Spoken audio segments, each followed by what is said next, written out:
Today we're reviewing Blood vs. Wolves. Welcome to the. All right, welcome back to the podcast review of Blood vs. Wolves. You know, we just locked in, watched the movie. You want to go through the plot? Movie was great. Came out in like 1987. Cinematography, absolute Stunning, beautiful, amazing. It was amazing. I'm talking about peak. Like Dune 2, put to shame. Of course. 365 days, put to shame. Interstellar, put to shame. Gabe, shut up! You're not supposed to talk to me. Garfield. Actually, Garfield's kind of fire. I don't know. I would put like Garfield like right next to Moon vs. Wolves and Yep. It's up there with Curious George.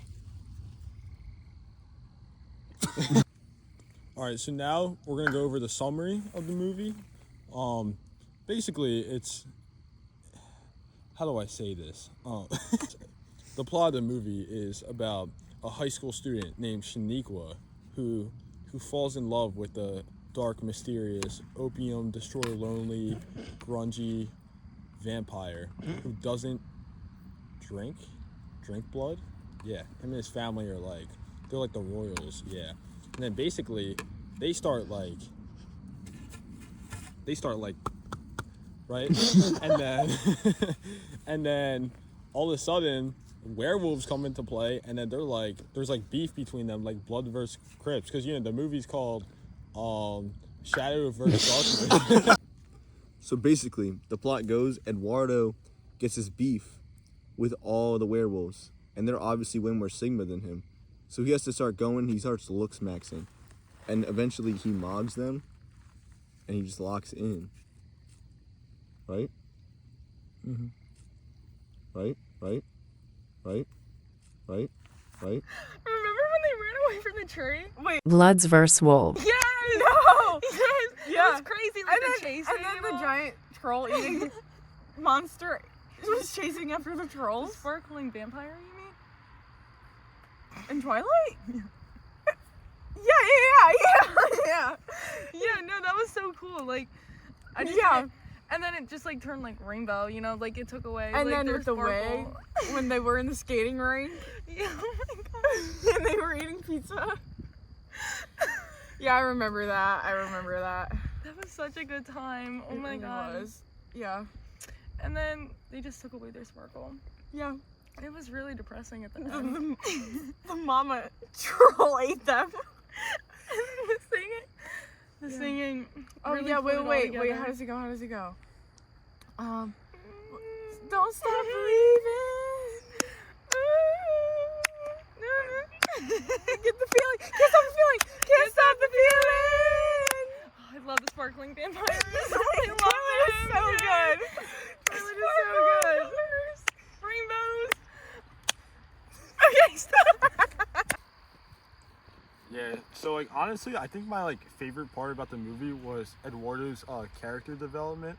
Like in the beginning of the movie, he was like so like, you know, like destroy lonely, quiet, you know, opium, like you know, I'm Batman type shit, right? Yeah. And then like, you know, he meets this girl, and he wasn't even like fiending over her. He just like, I don't know, he just locked in. You know what I mean? The whole movie all around just has crazy character development. Yeah. Like Shaniqua's younger brother, Gabe, the ginger. What are your thoughts on him? the ginger Gabe.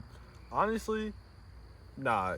Gabe had like a great start. Like he started like down here, and then you know after he cut his hair, he just started skyrocketing up. Like he was making so much progress, and then in the movie when he got in the car with like, you know, those girls, and then like those girls, like their age was just so questionable, and we were like, nah. I mean, like his friend did, you know, drive them around, but he was like willingly like trying to tickle her, you know what I mean, like full tickle monster. Like, you know, he said like, you know, oh, give me my phone back, but you know, it's kind of crazy when this girl likes his friend, and then he's just like tickle, you know what I mean? Like, It's crazy. yeah, I don't know. He's kind of just a bum though. Like, especially like when he went into like, you know, period 4 of his English class, and he was just like sleeping and being a bum. That character Cuckoo, yeah, that guy was kind of funny. I'm not gonna lie, but he yeah, like I saw him locking in on his quiz in it, but then later, like spoilers, obviously he turned into like a weeping vampire, which means like you can't look at him. And So yeah, after he becomes a weeping vampire, he really locks in. He starts like getting into jelk maxing and figging, and he really like starts focusing. It's just amazing. Like I couldn't believe it. yeah, and then there was like the munting too, and then we see that flashback of him with his previous teacher, Marquise, and that. So I think like my favorite like bit of the movie was the subplot, that being like Black Clover, and like I don't know, I just think like everything about it was just like it was so good because it was like my first like actual like subplot of a movie I like I really enjoyed, especially when like Asta becomes like gets his grimoire and starts like trying to chase to become the vampire king, and and then all the other countries start coming in, and then it just like fully expands like the lore, and it started with this like movie about this girl and just expands into like this little short muscular dude who like wants to become the vampire king. Yeah, I love when he was flicker gooning and stuff. Gabe, what are your thoughts on this? I really love when Paul Miller was showing his expertise when he killed Gru and his little minions. I don't know. Yeah. When they were like purple, like, dude, it made me so angry. Like, why are they being so evil?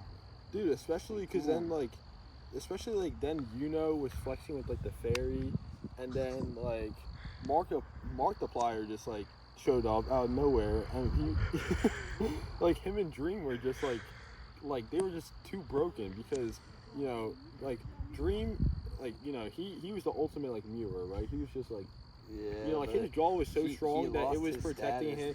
It was protecting his career from like even the fact that he was a pedophile, and then oh, okay, and then yeah. All right, so now for the other subplot, we're gonna talk about the character Gabe.